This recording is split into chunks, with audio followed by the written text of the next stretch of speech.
No, yeah, this is exactly what we needed. To win against a really good football team and the game's not going your way, you could have folded in that situation and kind of been kind of the rest of the season. The guys responded and then found a way to win on every single unit. I mean, offense, we found a way at the end. Defense stood tall multiple times to give us chances. And then Harrison and Ariza did a great job flipping the field and making field goals. So we needed a win like this, and now let's just try to build off of it.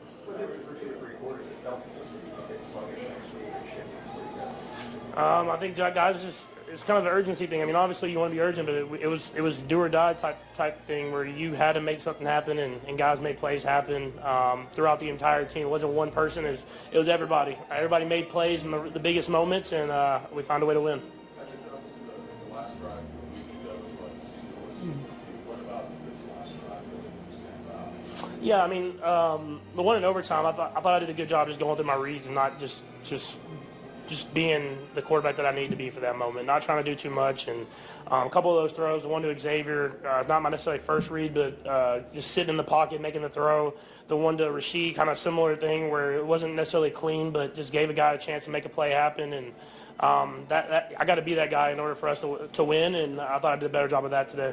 And then the last one, regulation, obviously, two big plays rushing off, go down in this one game. Yeah, I mean, it's a guy who stepped up and made plays happen, you know. He's got the mentality of he wants to be great, and he wants to be that guy in that moment. And whenever they had a lot of attention on Travis, I mean, obviously, and to have another guy step up and make plays, Rasheed kind of in that fourth quarter and in overtime, and then Xavier as well, you got to have that. And in order for us to get to where we want to be at. How much is Xavier just battling, and what does it show about him sort of cutting through it to make a reception like that from overtime? Yeah, I mean, he wants to be out there, you know. I mean, he's not in the perfect shape right now as far as, I mean, the shoulder and then the ankle and the foot and kind of all that different type of stuff. But he's a competitor. He's someone that wants to be on the football field, and so he's going to do whatever he can to make plays happen in the biggest moments. And we called his number there at the end, and he made the play happen. And so that it speaks to him. Just continue to battle him through his injuries, and no one's in the healthiest right now. But at the same time, man, he's dealing with a lot, and he's going out there and still playing good football. The lean on the 30 carries they had in this game. How much was that beneficial for your offense, especially late in the game when you're trying? Yeah, I didn't know it was 30, but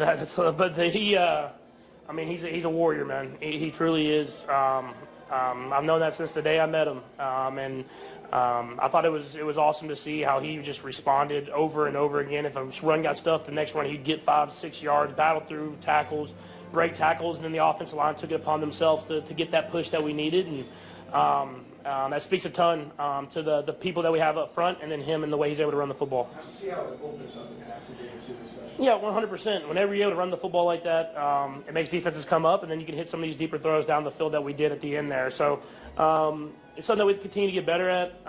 It's a short week. We got to learn from this film and move on quickly. But I'm glad that we were able to get a win and going into this short week. 4th and 3, I think nobody's gotten hurt, so you got some time on the side. Can you just take a quick discussion with you guys trying to get that perfect play there? Yeah, no, it was a great play call. I mean, I thought it kind of speaks to what I was talking about with Travis. They did whatever they could to take Travis away because he's kind of that guy in that moment. But it got Rasheed open. And so I actually left the ball a little too high, but he showed his athleticism and went up and got it. But thankfully for us, Noah's doing all right. And then we were able to keep going and find a way to get the win.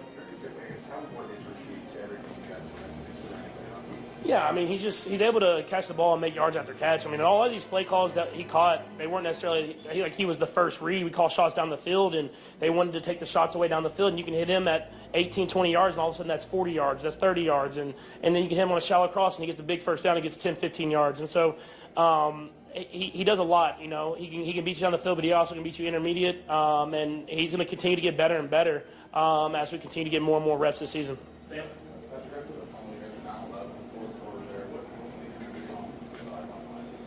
I mean, obviously the energy's not good, but I thought it was really cool to not only see our defense stand tall in that moment. That was a huge drive, and then to stand tall and just kind of take it upon themselves to say, we got to get a stop right now. And then there was like a feeling that you had in Arrowhead. You could see the fans kind of were behind us. Like they didn't kind of hang their heads because there was a fumble. They said that we're going to be with y'all through the end, through this all. And I thought that was really cool, and you could kind of feel that momentum kind of swing in our favor even after a bad play for us. So I'm glad that happened here because I thought that really did change the outcome of the game. There's obviously that works to do after that, but the three out there, just the way they did it, was almost a safety in that moment.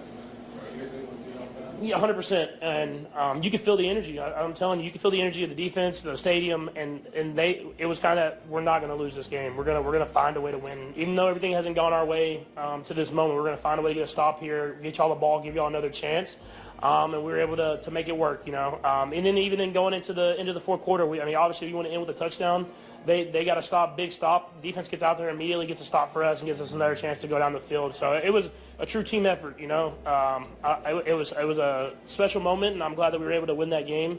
And now we're going to have to build on that through the rest of the season. That was going to be my question, just about the overtime stop. Just do you feel like that collectively did for the offense to give you guys an opportunity to only get a field goal win? Yeah, obviously we were backed up, but I thought we did a great job getting the ball down the field and guys making big plays, and then just knowing that we just got to get into field goal range and be across midfield and having all the trust in the world in Harrison to win the game for us. And so we got it down there close, and we felt really good, and obviously sent Harrison out there, and he did a great job making the field goal. And you targeted the running backs today more than you had in the game. Is that a conscious effort on your part and the coach's part to get the ball to them, or just kind of meaningful? No, I thought Coach Anarimo did a great job covering some of our deep stuff, especially early in the game, and he has a good feel for what we do, and you have to keep pushing. You can't compound mistakes, and obviously the first mistake happens, throwing the ball. I felt like Rasheed was open, and I just got the ball tipped and intercepted and hurt us, but I wasn't going to let that affect how I was going to play the game, so I was going to take shots when they were there, and if they're going to cover them up, throw it to guys underneath and let them make plays happen. And I think throwing it, especially early in the game, it got their defense to step up, and then we were able to hit some shots on the field later in the game. Last two by, keep going by. Obviously, you have to take advantage of this, but you alluded to the do-or-die mentality today. How much coming off the field did this sort of reframe how you're looking at everything, give you fresh life in a certain way? Yeah, we're still not where we want to be at, but this was big, getting that win against a really good football team, kind of proving it to ourselves that we can play this kind of football game where it's not always pretty, and I think now we just got to build up that momentum. It's going to be a short week. We're playing a good team in the Cowboys, and they can score some points, and they got a lot of great players. And so it's about rebounding fast, trying to be better, even better this next week, going into a big environment, big game, and trying to get that win. It's going to be a lot of fun going to Dallas and getting to play on Thanksgiving. You mentioned at the beginning, this is exactly what we needed, I guess, just elaborating on that. Why do you do that? Yeah, we've been in these games. All five of our losses, I felt like these games where there was plays here and there that we didn't make, and we could have won all of them, and we didn't. And until you prove it, you can talk about it all day, but until you prove it, it's not going to happen. And so we were able to prove that we can win a game like this, where it's not always going great, where multiple guys got to step up, and then you can make the big plays in the big moments, and I thought our guys did that. So hopefully we can build off that as we go through the rest of the season. It's got that stop in overtime. Was there any doubt in your mind you guys were going down and scoring and winning the game? No doubt. No doubt at all. And it's just, the mentality you got to have. Win it at the end of the game and then in overtime. Oh, man, you just believe. You just believe every snap. No, it's the best, man. He's our fearless leader, man. That guy's the most competitive human being I know, and we love him for how he leads this team, both on the field and practice throughout the week. And right now, man, it's he's leading us into victory, man. It's the best. Yeah, it was a critical point in the game. We was backed up. Well, they were backed up. We just had created a turnover, Kareem fumbled. And for me, it's just about keeping the fans in tune, giving that momentum, making it loud, creating chaos. And also, it energizes the defense, I think energy is contagious, so you got to continue to promote it, especially critical moments like that in the game. What pleases you most, Chris, about the way you guys followed up today? I kind of knew it was going to happen. If you look at the track record throughout the year as the running backs we played, nobody done bust 100 yards over us. I think we had one runner who had 100 yards over us, but as in stopping the run, we were committed to stopping the run, and then we're able to get after the quarterback.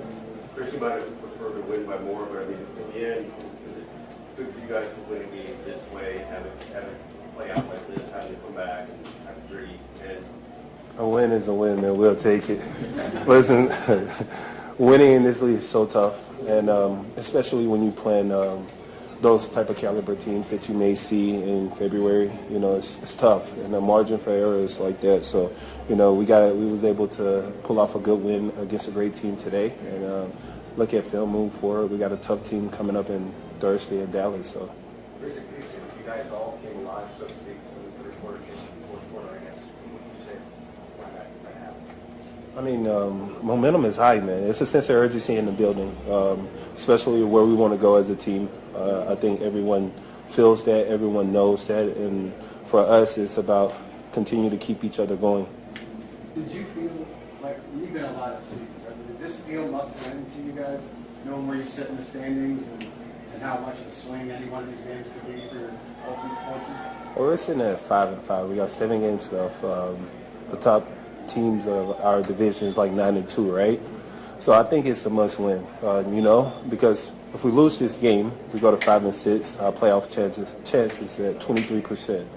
Then we got a tough schedule coming up. So I think this was a must-win game. I think we got to take it like that throughout the end of the season as a team.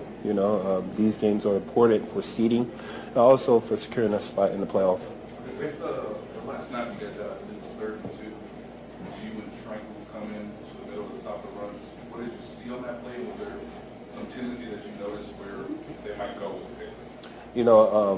I can't really spill too much on our defense, But Spag do a really, really good job of moving us around and getting me in spaces to make plays. We just, for us today, we executed at a high level on all phases of the defense. Gave up a few big runs, but it's okay. Chris, when it was 20-9 and you walked on the field in the fourth quarter, Patrick credited the energy of the crowd and you kind of got that going. How do you feel about the energy when you walked on the field before you started to kind of rile them up? Well, it's a momentum shifter, especially when a turnover is created.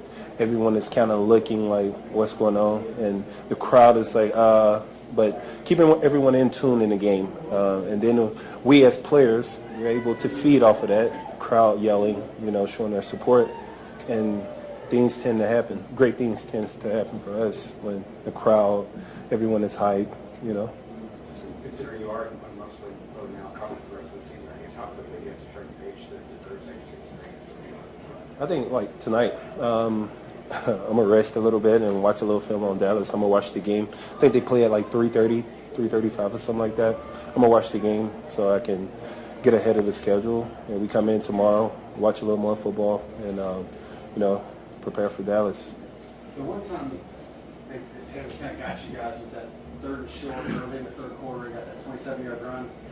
In overtime, was it a similar look they gave you? Did they run a similar play since that's when they had success? So with that play, it was 3rd and short, and the quarterback was under center, and we played sneak defense, as in the quarterback sneak. So everyone was crunching in, and he was able to break away from the outside because he ran it to the right and bounced it. So, and there's holes in every defense that you run, He was able to find a hole, and he was able to break free. But we was playing sneak. We was thinking the quarterback sneak, so everyone was crunched in. But did you learn something from that that helped you on the overtime side? We didn't play sneak again. I guess we learned something. That speaks for itself. Couple more. Hey, Chris, how important was it for you to show up individually at the team defense game? I think for me personally, I got to show up the rest of these games in playoff county. I'm my biggest critic. For me, I was able to take some time off during the bye week, self-evaluation, what I could do better, and what I have been doing, self-evaluate myself and see what I can do better. And for me, it's about taking it to practice and transitioning to the game. Describe this as exactly what we needed. You feel the same way in the second line. Excuse me? Pat described the game as this is exactly the type of game you need, and you feel the same way on the defensive side. Well, I would rather take it in a different way, but adversity builds character. We got to see the character of our team today, offense, defense, and also special teams. When you face a good team and in critical situations, you're down going in the 4th quarter. We might be familiar with that along the season. So for us to pull together as a team and to overcome whatever adversity it was and to beat these guys, I think we needed that as a team, definitely for sure. Last one. Yeah, Chris, kind kind of going off that last question, seeing each kind of facet of the game make plays, offensively coming back, scoring late, defense getting stops in the bunker and 5 field goals. How big is it to kind of see everybody making plays, knowing it's kind of like you said, win now mode the rest of the way? It's something we can build off of as a team. It's something we're going to need to continue to do as a team in order to win these games. We got a lot of tough teams coming along, and it's going to take every phase of the game to win, whether it's special teams, offense, defense, and we was able to pull it together today. So that's a great building point. We just got to be consistent with it, build off of it and continue to build off of it. So y'all take care. On a crisp November afternoon, the Kansas City Chiefs found themselves at the crossroads of expectation and uncertainty. The air around Arrowhead Stadium was thick with anticipation, not just because of the must-win clash against the Indianapolis Colts, but because something intangible was on the line. Football, after all, is rarely just about the numbers on the scoreboard. Sometimes it's about a moment that separates doubt from destiny, and sometimes that moment is embodied by a single player. Travis Kelce, the legendary tight end, strode into the stadium, his every movement filmed and broadcast, a living highlight reel in Jordan brand gear. The Chiefs' social media team, sharp as ever, didn't mince words in their message to the world. Best in the biz. It was more than a compliment. It was a declaration of faith, a subtle but powerful reminder that in the heart of turbulence, greatness remains. The timing was no accident. The Chiefs, sitting uncomfortably at a 5-5 record, were feeling the heat from all angles. Pundits questioned the aging roster. Fans wondered if the dynasty had already crested.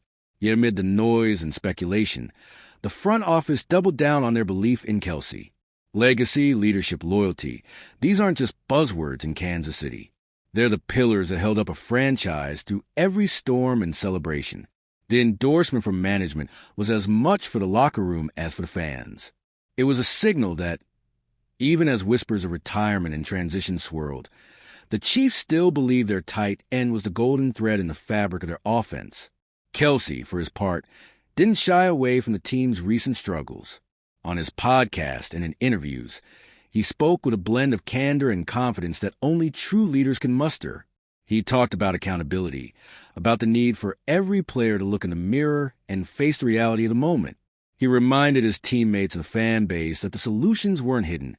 They were right in front of them, embedded in the details of every practice, every film session, every huddle. It wasn't just talk. During the bye week, Kelce did what few veterans have the courage to do.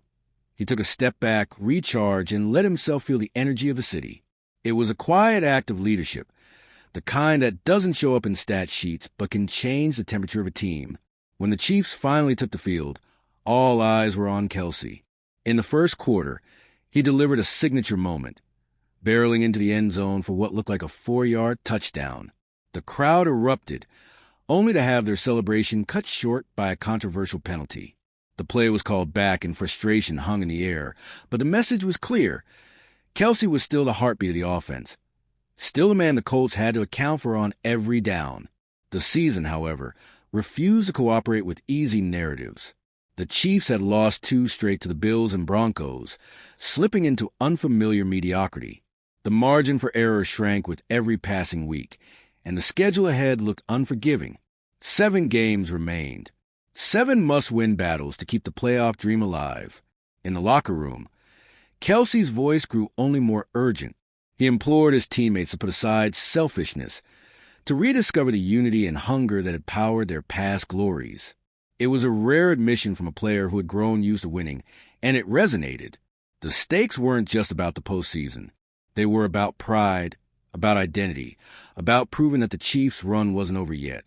Off the field, another layer of intrigue swirled around Kelce's future. At 36, with the wear and tear of 13 grueling seasons, he stood at a personal crossroads. His engagement to global superstar Taylor Swift had made headlines all summer, turning him into a pop culture phenomenon as well as a football icon. Reporters pressing for answers, and Kelce, ever professional, played it cool. He'd decide on his football future in March. He promised. For now, there was work to do. Even in a so-called down year, his numbers remained impressive. 50 receptions, 631 yards, 4 touchdowns in just 10 games. The production spoke for itself. Yet the real story was unfolding in the spaces between the stats. In the huddles, the sideline conversations, the stolen moments of reflection. Every time Kelce took the field, he carried not just the weight of his own legacy, but the hopes of a city that had come to see him as more than an athlete. He was a symbol of what was possible when talent met tenacity, when charisma met commitment. And as the season teetered on the edge, those qualities mattered more than ever. Kansas City's public declaration was more than a social media flourish. It was a rallying cry, an invitation to believe, not just in one player, but in the resilience of a team that refused to let go of greatness without a fight. In football, as in life, the defining moments often come when the odds seem longest. The Chiefs, battered but unbowed, still had a playmaker the league couldn't ignore. And as the sun set over Arrowhead, the question that hung in the autumn air was the only one that mattered. Could the best in the biz deliver one more time, with everything on the line?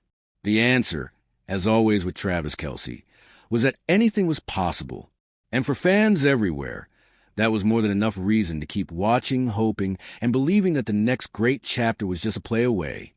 I know, I'm really excited too. I'm so excited. And I love that you're excited too. And you would absolutely love him. He's the most fun person. I'm sure at some point you guys will get to all hang out, but yes. I mean, he's a big, strong American football player.